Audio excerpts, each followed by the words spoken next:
Yung Victoria's Secret nag-sale, tuwang-tuwa ang bata, kitang-kita naman sa ngiti, tingnan nyo. Ako nga pala si Mamen guys, parap ako. Alam nyo ba yung parap? Pangit na mahirap, kaya tara, samahan nyo ako. Pupunta kami ngayon sa Victoria's Secret at nakasale daw. Kaya dali-dali kaming gumayak at maglalakad na kami papunta sa metro station. Nasa metro station na nga kami mga mamen at papunta na kami sa bilihan ng ticket.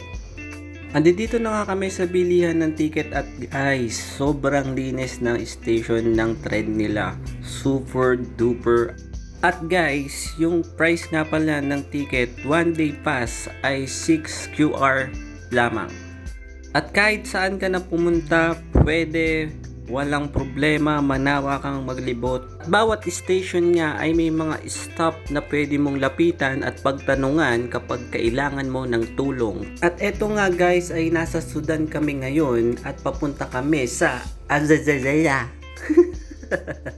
At eto na nga guys, dumating na yung tren na sasakyan namin at guys, hindi ko napapakita kung ano yung nasa loob kasi may mga tao na sosyalin kaya bawal. At na nga, palabas na nga kami mga mamen sa station.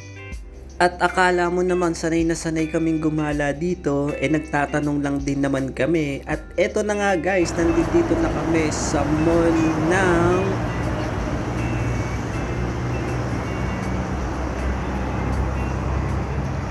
Bellagio. Oh mamen! At pagpasok nga namin mga mamen ay nagulat kami ni Baboy kasi nga ang ganda-ganda pala dito sa Bellagio. Ang ganda nga dito mga mamen, bukod sa malinis yung amoy niya, basta yun na lang, pero mabango din naman. Isa agad ang sagot ni mamen, picture nga po. At iba talaga kapag ngayon ka lang nakakita ng ganong style na kisame. Mapapasabi ka na lang na sana all, mamen. Papaganda. Ay, nakabidyo to. At kung magkano ang isang sakay dyan sa bangka na yan ay hindi ko alam. At na-demonyo nga yung cellphone ko nung binidyuhan ko sa loob ng Victoria's Secret. Ay, kaya pala na-demonyo, lumabas yung anghel. At kung naliligaw ka na nga, huwag kang mag-alala. Tingnan mo lang tong malaking screen na to ng iPad at nandyan na yung hinahanap mong location at umuwi ka na. At hindi magpapahuli ang merienda. Ayan na ang merienda. Dito nga guys ay napakadaming bumibili kaya pumila na kami at hindi ko alam kung masarap, pero ang sabi ng isang Pinoy dyan ay masarap daw dyan yung karak at saka yung chicken fantastic. Pag nga gusto mong mag-skateboard, dyan ka lang pupunta, yung skateboard na may konting snow, yun.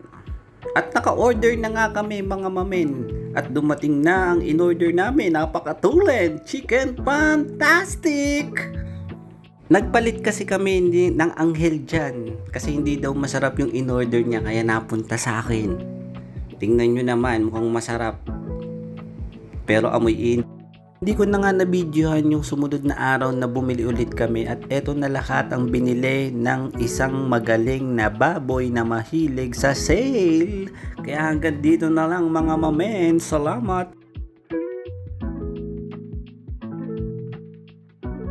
Thank you.